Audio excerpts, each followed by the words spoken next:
Kenapa olah pikir itu jembatan olah rasa? Karena jalurnya olah rasa itu tetap ilmu. Tidak ada yang tidak ilmu. Segala kebaikan, kebahagiaan, jalurnya cuma ilmu. Maka kalian tidak boleh bosen-bosen, tidak boleh pilih-pilih di jalur ilmu. Pokoknya tempuh saja semua, ambil semua. Kayak gado-gado tadi, beli saja semua satu bungkus. Bahwa nanti lontongnya kamu tidak suka, bahwa nanti tahunya kamu nggak suka, gampang. Daripada pas kamu butuh tahu sudah tidak ada, pas kamu butuh lontongnya tidak ada. Jadi tempuhlah jalan ilmu. Kenapa? Kalau kamu tidak menempuh jalan ilmu, hidupmu akan kacau. Jangan sampai hidup yang hanya sekali ini berantakan. Uripe sepisan rusak. Kenapa kok hidup kita rusak? Nora mulur nalare, pating seluwir. Pikirannya tidak berkembang dan kacau. Kalau orang pikirannya tidak berkembang dan kacau, kadito gua kang sirung. Seperti gua yang gelap. Jadi hidup kita jangan rusak. Karena kalau hidup kita rusak, itu ibarat gua yang gelap.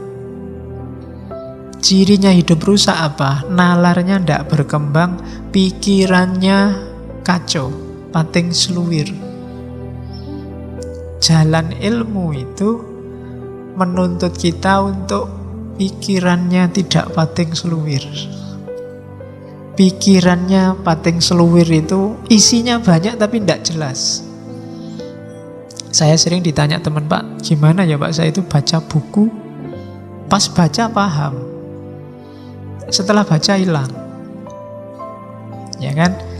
Di kepalamu itu pengetahuan banyak tapi pating seluwir. Nalarmu nggak berkembang. Ilmunya tidak nyambung sama kehidupanmu nyata.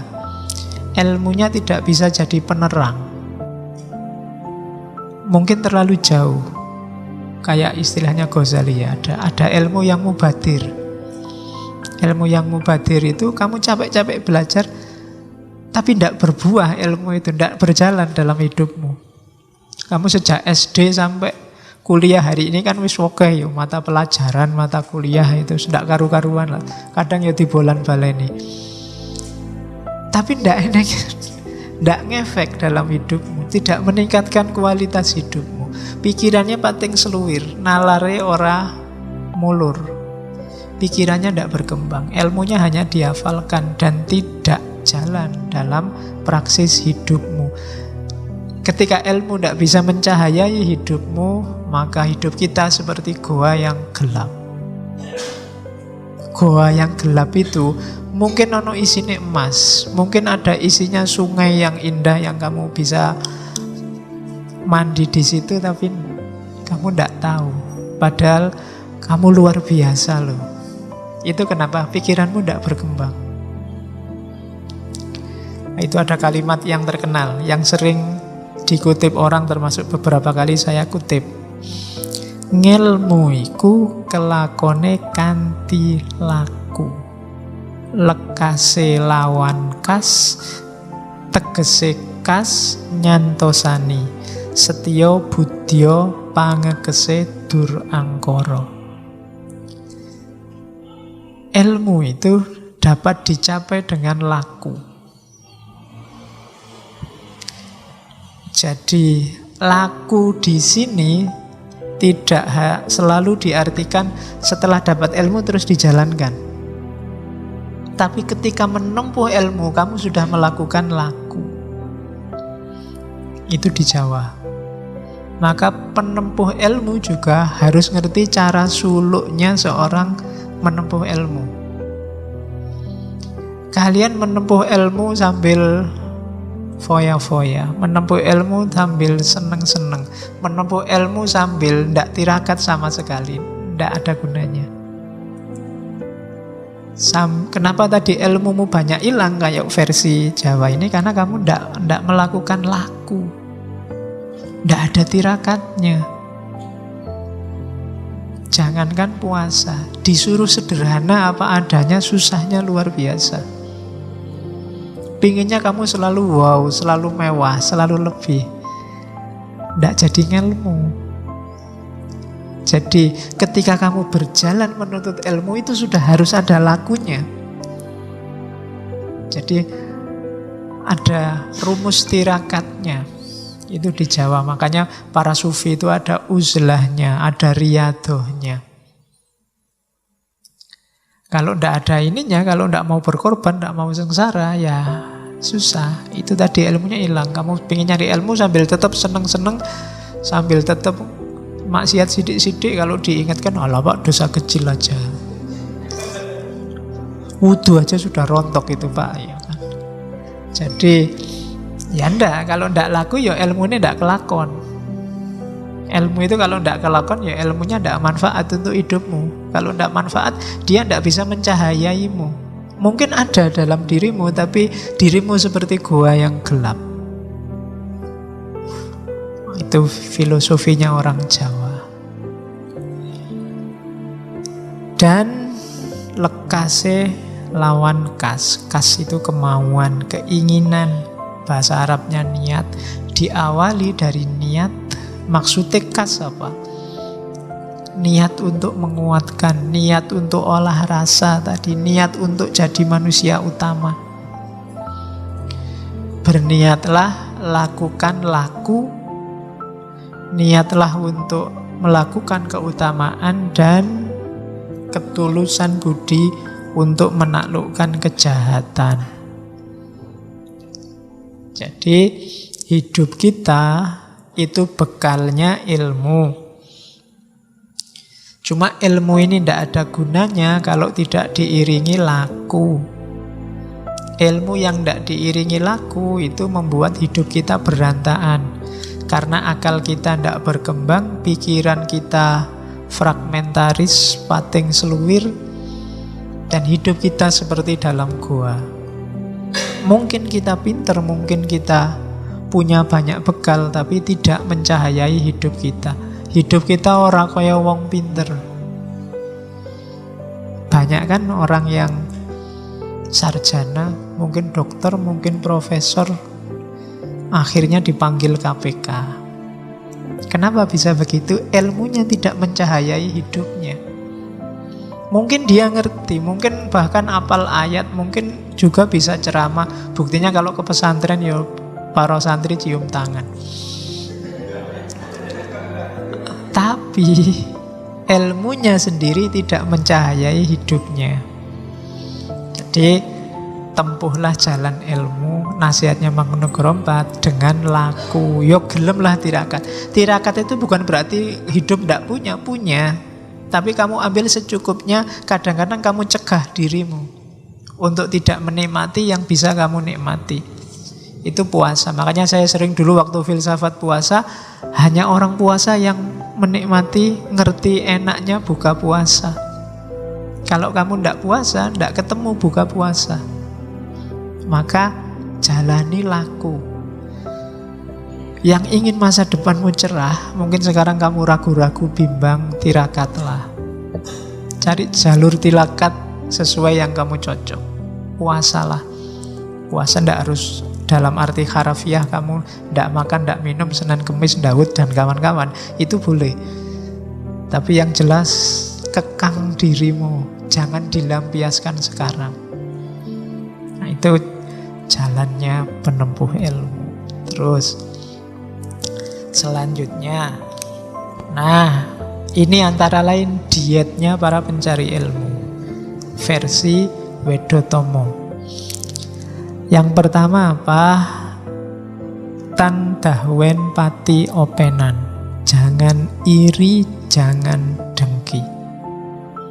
Penyakitnya manusia hari ini gara-gara medsos. Iri, dengki. Dengki itu tidak suka kalau orang lain seneng. Seneng kalau orang lain susah. Biasanya kelompok sana. Kalau kelompok sana dapat masalah, kamu seneng. Nah, siapa suruh milih gubernur itu? Sudah tak bilang. kalimat itu menunjukkan kamu dengki sebenarnya. Atau kalau sana sukses, kamu iri. Alah kayak gitu aja, jagoku bisa lebih baik. Itu iri. Jadi bersihkan dirimu dari hal-hal itu, tentang apapun pada siapapun. Kalau dua ini masih ada, ya ilmumu tidak akan jadi cahaya. Iri, dengki. Terus tanpa nasten, tidak gampang ngamukan. Kalau dikritik orang, diingatkan orang, atau ada yang tidak cocok sama kebenaran yang kamu yakini, jangan cepet-cepet ngamuk toh. Jangan panasan. Hari ini kan kita gampang panas. Biasanya kalau kita meyakini sesuatu benar, terus orang lain tidak cocok sama kita, itu biasanya kita panas. Ya meskipun ekspresi panasnya macam-macam. Jadi tanpa nasten. Terus jangan ganggu orang lain. Nora jahil. Oke. Mungkin jahilnya beda ya hari ini. Jahilnya itu kadang bikin foto-foto di Photoshop, terus bikin, nah itu jahil. Atau mungkin kamu punya teman kuliah, ala pak iseng-iseng daripada sepi ganggu temenmu. Itu jahil namanya. Sandalnya disembunyikan. Lagi enak-enak di kamar mandi, bajunya dibawa lari, itu jahil. Contoh paling gampang. Ngerti temennya di kamar mandi, pintunya rusak, terus kamu buka. Wah, pura-pura padahal lu ada orangnya, padahal sudah tahu kalau ada orangnya. Sering ya kadang-kadang gitu, zaman di pondok itu ngerjain temennya. Saya dulu ada temen yang penakut luar biasa. Kalau ke kamar mandi malam-malam dikerjain teman-temannya. Dari jauh dilempari batu, dueng gitu. Dia kaget luar biasa. Kaget langsung lari keluar. Aku rawati, terus balik lagi. Aku rawati kok, balik lagi. Itu jahil. Biasanya kalau yang seusia kita kan suka jahil. Sama tetangga juga suka jahil. Ndak lah, iseng-iseng yang ndak penting. Ya seusia kita sekali-sekali jahil asal ndak bahaya ya. Untuk menyegarkan suasana. Misalnya kopinya dari dia ngantuk, kopinya mbok entekke ngono, ndak masalah lah, konco dhewe. Tapi jahil yang merugikan. Oke. Misalnya tiba-tiba temenmu fotonya kamu pasangkan sama cewek cakep misalnya. Itu kan kasihan cewek cakepnya. Oke. Jadi ya kalau temenmu seneng. Oke ya. Terus jangan melampiaskan hawa nafsu. Hawa nafsu itu kamu penuhi sekadarnya saja, tidak usah angkara murka dihabis-habiskan. Kita dunia itu butuhnya tidak banyak. Dan amung eneng amreh ening. Jadi lebih suka diam, mencari ketenangan, menjernihkan pikiran. Kalau menurutmu WhatsApp, Facebook itu mengeruhkan caramu berpikir, jangan sering-sering dibuka. Itu namanya amung eneng amrih ening. Nyari keheningan. Kalau menurutmu temanmu yang itu ngomongnya banyak, menjauhkan kamu dari ketenangan, yang dijauhi sementara. Jangan sering-sering sama dia dan seterusnya. Itu suka pada yang keheningan, ketenangan. Selama kita menempuh jalan ilmu, itu jalan tirakatnya. Syukur-syukur kita ada guru yang bijak, sarjono kang martapi. Sarjono itu guru, kang martapi itu kalau disingkat SKM. Beda sama SAG, beda sama ya. Sarjana kang martapi itu orang bijaksana yang berjiwa pertapa. Berjiwa pertapa, topo itu bahasa sufinya mungkin uzlah. Orang yang sudah menang melawan dunia. Bukan guru yang masih dimabuk oleh dunia, politiknya, materinya, ekonominya, dan seterusnya. Tapi guru yang sudah menang melawan dunia, sarjono kang martapi. Ikuti, cari kalau ada itu, ikuti. Yang jelas bukan saya. Ini juga usikum wa nafsi. Ya, karena gelarku bukan SKM tapi SAG. Ya, jadi sarjono kang martabi. Jadi kalau kamu lihat ada guru yang tidak terpesona lagi oleh dunia, yang dunia bagi dia sudah tidak penting, ikuti. Nanti di Jawa ada konsep guru sejati.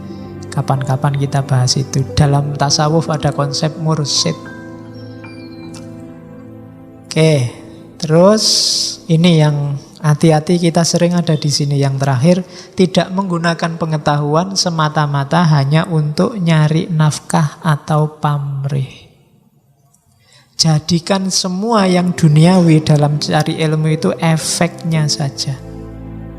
Kawruhe kinaryo ngupoyo kasil nal menlek. Nggak, jangan fokus ke situ.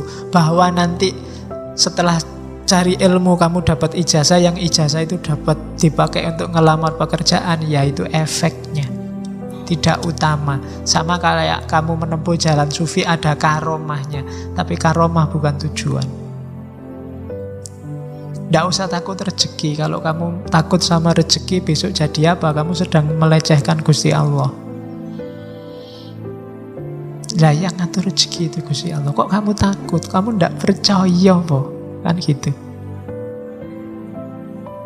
Wong yo banyak yang tidak kuliah lebih sukses daripada yang kuliah. Tidak. Hari ini susah nyari orang kuliah itu, cari ilmu itu berat sekali. Selalu isinya nyari ijazah, nyari kerjaan. Atau paling tidak nyari beasiswa. Loh, kalau kamu pinter berkualitas di dunia ilmu, nanti dapat karomah namanya beasiswa. Ya kan? Tapi beasiswa jangan jadi tujuan. Nanti dapat karomah tambahan, mungkin dapat kerja, dapat ijazah, itu karomahnya, tapi bukan tujuannya. Jadi itu dietnya pencari ilmu yang sejati. Cuma sekarang kalau kampus-kampus itu promosi, kuliahlah di sini. Di sini murni cari ilmu, ndak mikir masa depan, ndak laku kampusnya. Kampus itu mesti yang dipamerin lulus jadi apa sekarang. Oleh pemerintah juga disuruh merumuskan tegas, kuliah di sini, besok lulusannya jadi apa, itu disuruh merumuskan tegas. Jadi bobot paling beratnya tidak pada keilmuannya. Mungkin ada yang salah, harus didiskusikan lagi. Kita tidak percaya sama diri kita sendiri, sama Tuhan, kalau fokusnya hanya pada kerja sama uang sama materi. Oke. Nah, ada istilah triprakara, 3 perkara. Pencari ilmu harus punya karakter lilo, trimo, legowo. Lilo itu lilo lamun kelangan, nora gegetun. Pencari ilmu ndak akan kecewa kalau kehilangan sesuatu. Jadi kayak kalian dibelani ngaji kesini, itu kan kehilangan sesuatu. Kehilangan waktu. Harusnya kamu nonton TV jam segini, sinetron banyak. Saya tidak tahu sinetron sekarang apa ya. Kalau zaman saya dulu ada yang legend, sekarang mungkin tidak ada. Anak ABG. Waktu hilang, mungkin capek, harusnya tidur. Saya kalau di rumah enak jam-jam segini tidur, tapi kan kehilangan waktu istirahat. Tidak apa-apa lilo, demi apa? Demi ilmu. Harus punya watak lilo. Beli buku, tidak masalah. Kehilangan sesuatu, kehilangan duit untuk beli buku. Saya dulu zaman di pondok, kirimannya sedikit. Cuma begitu lihat buku, mesti ngiler. Mau tidak mau harus dibeli. Bahwa nanti setengah bulan uangnya sudah habis, gampang. Mendekati teman yang masak sendiri. Teman yang masak sendiri kan dibantu-bantu apa, nanti dapat. Karena duitnya sudah terlanjur buat beli buku. Tidak masalah. Tapi kan kepuasan rohaninya beda kalau sudah baca buku dulu. Tapi jadi lilo lamun kelangan. Sekarang kan tidak mikir itu. Sekarang duitnya banyak, bisa beli. Sudah ada untuk beli. Biasanya yang dikorbankan waktu sama tenaga. Capeknya nyari, belinya bisa, nyari waktu bacanya yang susah sekarang.